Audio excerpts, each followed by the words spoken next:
before reparations can even be paid. I mean, it's not by accident that that part is not spoken of because I mean, if you so that's not by accident. So for everyone who is pro reparations, and for those of you who say reparations will never happen and can never happen, um, you've just been given a blueprint on how we get reparations.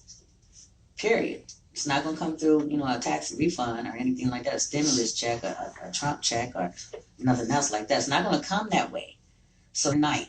It's not going to come by next year or anything like that. So let me add something to that, my sister. Mm-hmm. It's not just the money. Mm-hmm. A lot of folks have been brainwashed into thinking that reparations is mm-hmm. money. Mm-hmm. True reparations for 400 years of destroying a people and destroying their culture. Really, you can't put a dollar sign on it.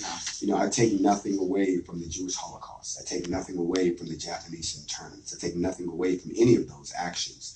I think that the damage that was done to us as a people is so deep and so egregious that not only would it take a process of time, but it would also take different forms of assistance. I mean, yes, the monetary reparations should be paid, but there should also be restitution mm-hmm. paid on a yearly basis by the United States to whatever nation is created. And then on top of that, there are certain grants and programs within the United Nations for nation building for beginning countries. We would be entitled to all of those things. And then the most important part that everyone is skipping over is that any new nation needs friends, allies, people who will defend it. That's part of the deal. In order to stand up the ethno-nation, two countries would have to agree to protect us until we could get on our feet. That means that we would get all type of aid from them. And right now, let me be happy to report that there are 55 countries that have already signed a treaty saying, you get yourself into a nation state and we will back you. That is why the United States is paying so much attention to the NFAC. That is why the Pan-African French Resistance is paying so much attention mm-hmm. to the NFAC. That's why the EFFU, the AUU, and everyone else, because they see the potential seed, not just for an ethno-nation, but for a new black military force to be reckoned with, backed by 55 nations that are not exactly friendly to the United States. You hear that? Not only, I don't really think people may be grasping how impactful what you just said is.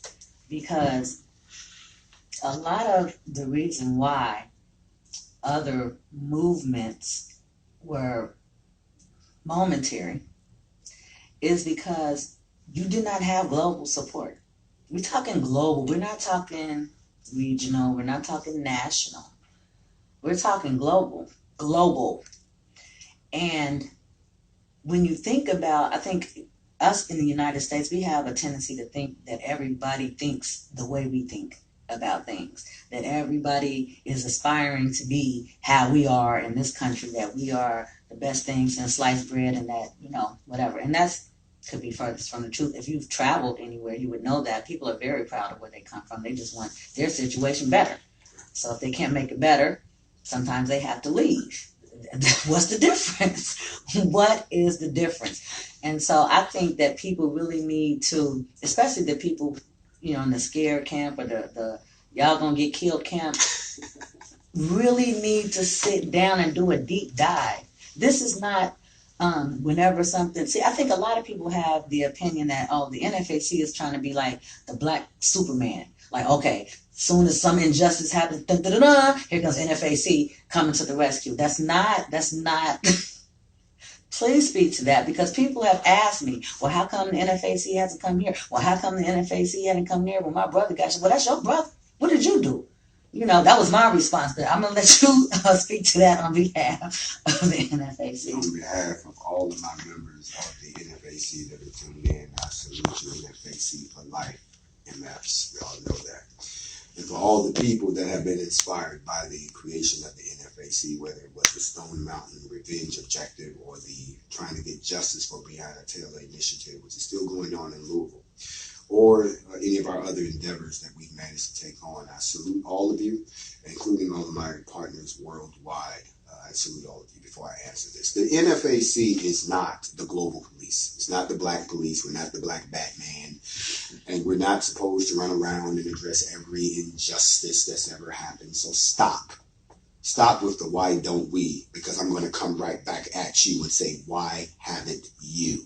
Mm-hmm. We are nothing more than regular citizens who have exercised our constitutional rights to bear arms and to assemble in an organized fashion to address grievances to the powers to be. We're doing nothing that you can't do. So stop sitting around waiting for and crying for someone as if we're out looking for a challenge. That's not what we're here to do. We're here to expand the footprint and cause many of you to emulate what we've done and become the experts in your own area, and then become affiliated with the coalition. That's why it's a coalition, because we know this stuff is happening everywhere. Mm-hmm. We know now that cell phones have shown us what's happening all over the country, that there's been no uptick. We're just seeing more of it. Mm-hmm. Okay? But the problem with that is a lot of the systems that have been in place that keep these things buried, like the Ahmaud Arbery case, if there was no video that this guy, for the life of me, I would never have released if I was involved, because of these things reaching the public, and now because of the internet and because of social media. You know, my mother used to tell me that a lie can get around the world 3 times before the truth can get its shoes on. Mm-hmm. Well, the internet can get around the world 6 times before the lie can even get out good. It's just, it's gone. Right. We know the lie coming. There's an announcement, lie coming. It's going around the world 6 times. Then the lie come 3 times. Right. And the truth come out like by snail mail. Right. And everybody. Next year. Right. I mean, and I'm going to say this while I'm on your show. Prime example is what happened in Louisville. You know, and it's funny. And you were there, mm-hmm. so you can attest to this. A lot of people who weren't there, and I keep saying this, don't run your mouth if you were not there. Right. If you was too scared to be there, shut up. If you had to work that day and you knew that you couldn't make it, shut up. If you told everybody you was going to come and shut it down, but you instead you was mounting a flat screen TV